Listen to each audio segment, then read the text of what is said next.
1 Pedro 1, do 3 ao 16. Por isso, cingindo o vosso entendimento, sede sóbrios, esperai inteiramente na graça que vos está sendo trazida na revelação de Cristo Jesus. Como filhos da obediência, não vos amoldeis às paixões que tenhais anteriormente na vossa ignorância. Pelo contrário, segundo aquele que é santo, que vos chamou, tornai-vos santos também vós mesmos, que em todos os vossos procedimentos, porque está escrito, sede santo, porque eu sou santo. Amém. Esse contexto dessa carta, Pedro está se direcionando aos irmãos da dispersão, daqueles irmãos que por conta do ambiente de perseguição se dispersaram nas províncias romanas. Mas ele escreve essa carta com o intento de animar esses irmãos. E Pedro é esse homem que talvez tenha conhecido o sofrimento numa dimensão que pouco de nós talvez tenha se atrevido a pensar sobre a dimensão do sofrimento que tanto ele quanto outros apóstolos sofreram. Enfim, nós vivemos um contexto, irmãos, onde o assunto que eu pretendo tratar com a igreja hoje se tornou, embora esse assunto seja o assunto mais central das Escrituras, né? Ele se tornou, digamos assim, indesejado pela maioria de cristãos, inclusive, né? Embora o assunto não seja atrativo, ele é necessário. E o que me parece é que poucas pessoas no ambiente cristão hoje parecem se empenhar em tentar discernir o que de fato é o pecado.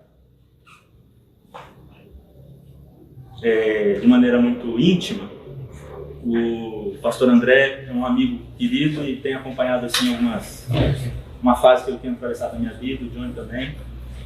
E esse texto me levou a refletir sobre como no ambiente de sofrimento a gente pode começar a considerar que o pecado pode ser pormenorizado por conta da situação que você está atravessando. Então, não, como se isso justificasse. Mas geralmente o pecado não tem ganhado só esse tom, essa tentativa de abrandar o significado da sua malignidade.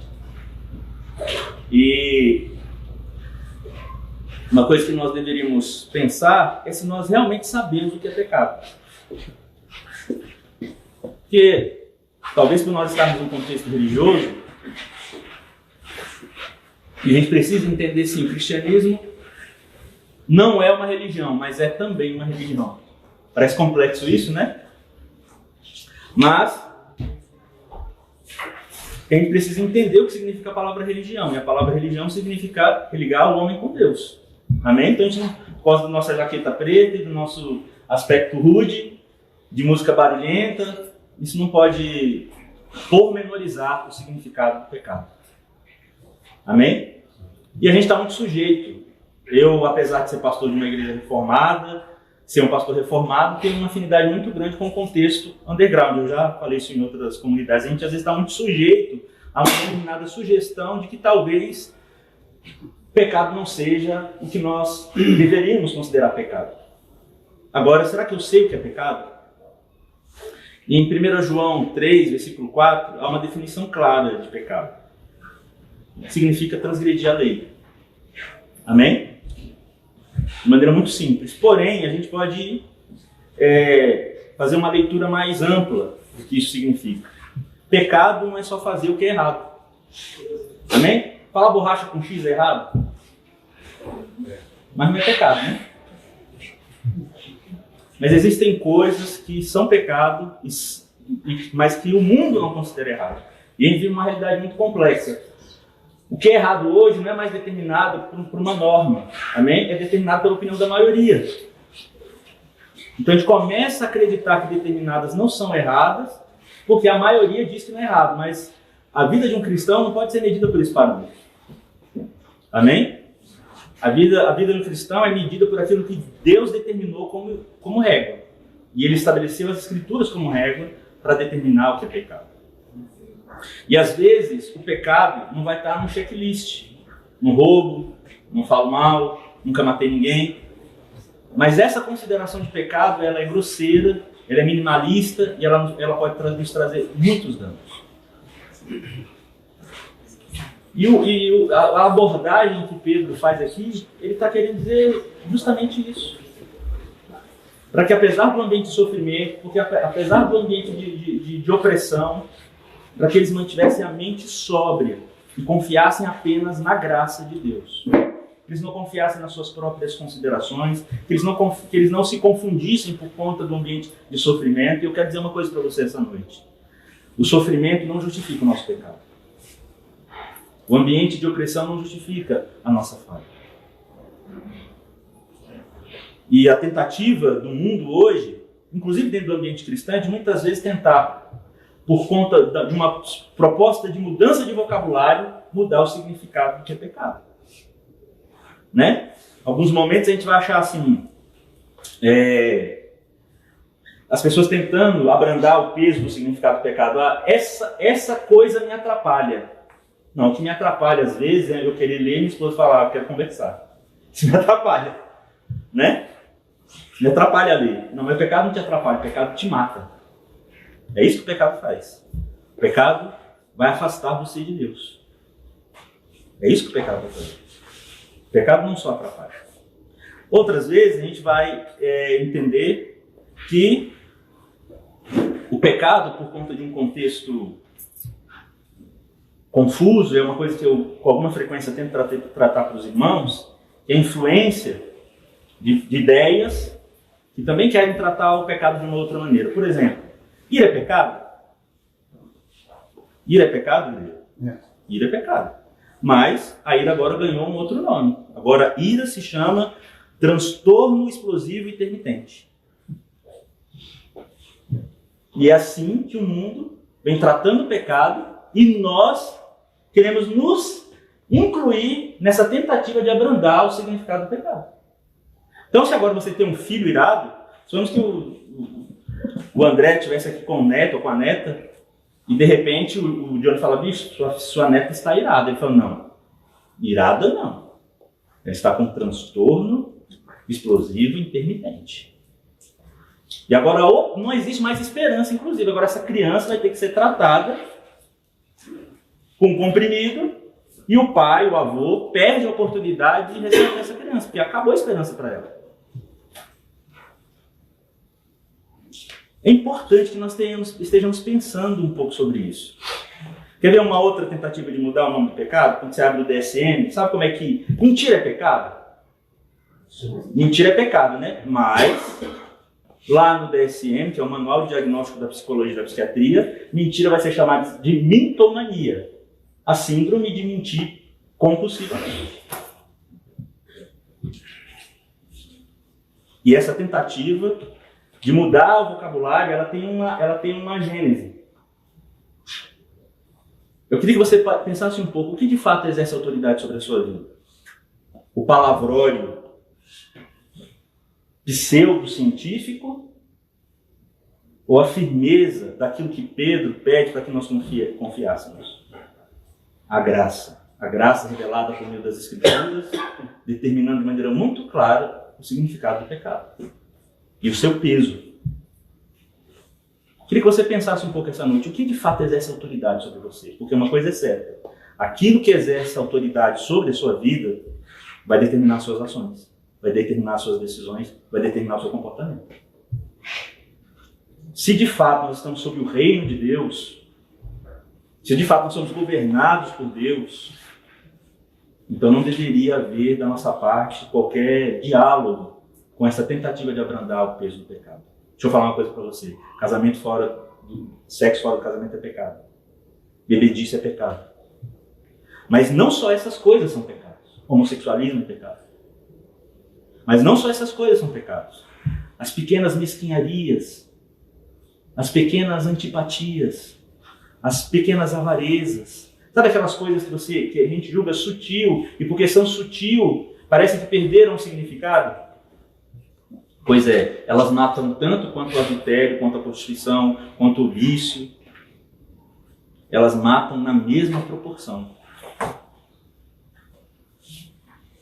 Resta saber se a nossa mente está cingida, preparada para argumentar contra o mundo aquilo que ele tem feito em relação ao pecado. Quando algumas Bíblias já trazem a palavra cingir interpretada, então vai ter muito claro a palavra para a gente preparar a mente, né? Mas quando Pedro usa essa terminologia, ele está querendo dizer, está fazendo uma referência ao fato de que naquela época as pessoas usavam roupa folgada. Então imagina um soldado indo para o combate com aquele monte de pano, com certeza aquilo o atrapalharia, né? Então cingir é apertar e ir para o combate, se preparar. Queria que você pensasse um pouco, sua mente está preparada? Sua mente está preparada para se manter sóbria? Para que num ambiente de sofrimento, num ambiente de angústia, você comece a acreditar, você possa se esquecer da graça, você possa se esquecer do que Jesus revelou a você acerca do perdão, acerca do que tipo de vida que você precisaria viver, o tipo de conduta que você precisa ter. Eu vou ser bem sincero com os irmãos. Eu tenho sido assim, durante algum tempo já, pelo menos um ano, sido confrontado com essa palavra. André tem bebido do cálice das minhas angústias e ele sabe bem do que eu estou falando. O Johnny sabe de algumas coisas também. Mas eu tenho recorrido a esse texto algumas vezes e me perguntado se a minha mente está no lugar onde ela deveria estar, se ela de fato está preparada. Que eu quero que os irmãos compreendam. Quando Deus diz, lá em Êxodo, em Levítico, para que nós sejamos santos, esse texto, esses dois textos, esses dois lugares que Pedro recorre para trazer a máxima, seja santo porque eu sou santo, Deus não está exigindo de nós o impossível. Deus não está exigindo de nós algo que Ele não tenha nos proporcionado. Porém, há uma diferença, de fato, quando santidade é atribuída a Deus e quando santidade é atribuída a nós. A palavra é kadosh no hebraico e agios no grego. Essas duas palavras vão significar, quando elas são atribuídas a Deus, é que de fato Deus é totalmente outro. Deus é transcendente. Deus não pode ser comparado ao que Ele criou. Ele de fato está numa posição onde nada do que foi criado possa ser comparado. Ele está separado na sua condição de Deus, de perfeição. Amém? Quando ele é atribuído a nós, essa palavra não está exigindo de nós perfeição. Ele está exigindo de nós essa condição de fato, sermos separados. De sermos diferentes.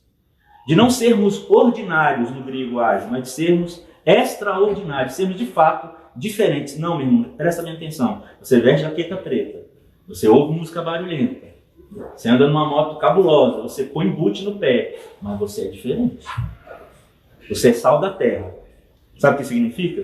Que o sal é diferente de tudo, nada se compara ao sal. E quando Jesus usa essa referência, ele usa para que nós interpretássemos da seguinte forma: o mundo ainda não apodreceu porque vocês estão no mundo. Vocês conservam o mundo ainda. Nós somos diferentes. Nós precisamos ser diferentes. Talvez algum irmão aqui, em algum momento, tenha lido a carta de Diogneto. A carta de Diogneto, ela diz o seguinte: ela se refere ao tipo de conduta que os cristãos tinham naquele tempo. Eles não comiam diferente, eles não se vestiam diferente, eles estavam no meio do povo, mas o tipo de vida que eles levavam constrangeu um pagão como Diogneto a trazer um relato dos mais lindos e completos acerca do que era a vida do cristão ali, mais ou menos, no ano 120 depois de Cristo. Eu quero que você pare para pensar. Porque tem alguns crentes, inclusive, que eles acham que ser diferente é ser esquisito. Né? Então ele começa a categorizar pecado. Então pecado para ele é só aquilo que as pessoas estão vendo. Não, meu irmão. Um pecado tão grave, tão maligno quanto os pecados grosseiros são os pecados sutis. Mas a grande verdade é que a única coisa que vai manter a nossa mente sóbria, a única coisa que vai manter a nossa mente no lugar é a santidade. É a única coisa. É compreender que esse é no processo salvífico, é a única coisa que o homem responde, é a única coisa que o homem participa. Todo o resto é uma obra divina. E ela se inicia em nós como uma ação da graça de Deus. Porém, nós temos uma resposta a dar diante desse processo. Então, quando a palavra kadosh é atribuída a Deus, e ele atribui essa palavra a nós, ela não parte do pressuposto que Deus não tenha nos dado a condição de compreendermos o que é estar separado. Agora, estar separado para Deus não é estar separado para os filhos que você acredita serem melhores. Amém? Porque algumas pessoas acreditam, tipo assim, eu vou me santificar. Vou me santificar para os meus propósitos. Vou me santificar para as coisas que eu julgo justas. Não. Kadosh, ágios, significa que você é diferente, que você é separado, como aquele animal que era separado para o holocausto. Ele era separado para um fim específico. Haviam duas categorias de animais. Aqueles que você tirava o chifre, a pele, a gordura, enfim. Ele era usado para um consumo. Agora, o animal que era separado para o holocausto, quem aqui tem cachorro? Lembra o seu cachorro? Então, aquele animal era criado igual ao seu cachorro. Ele era criado separado, com todo cuidado, com todo zelo. Quando a palavra diz em Jeremias, em Isaías, que Deus não se alimenta de sangue de animais, não é isso que ele quer, é porque ele não queria isso mesmo. O que ele queria era o sentimento que envolvia o sacrifício daquele animal. A consciência de que um ser inocente estava pagando pelo meu pecado. De que aquilo não era justo, que eu precisava mudar de postura. Era isso que o sacrifício animal representava. Porém, esse animal era separado com esse fim. Só que começou a acontecer dentro da cultura judaica. Aquele animal, o cara comprava 50 e isso aí para já deixar garantido. E a coisa perde o sentido diante de Deus. Tanto é que em Jeremias 7:21 ele fala, eu não quero sangue de animal, eu quero que vocês me obedeçam. É isso que eu espero de vocês, o que ele vai falar em Isaías, lá a partir no capítulo 1, a partir do versículo 10, como vai dar a descrição do quanto aquele culto o enojava. E aquilo o incomodava. Porque aquilo não estava tomado de justiça. E justiça, meu irmão, para o crente, não é só ele promover justiça social. Não é obedecer toda a lei de Deus. Ele compreender que ele é diferente. Não, você não obedece à lei para ser salvo. Você obedece à lei por gratidão. Porque você entende o que foi feito por você. Mas enfim. Eu queria muito que você pensasse sobre as categorias que o Senhor tem me levado a pensar.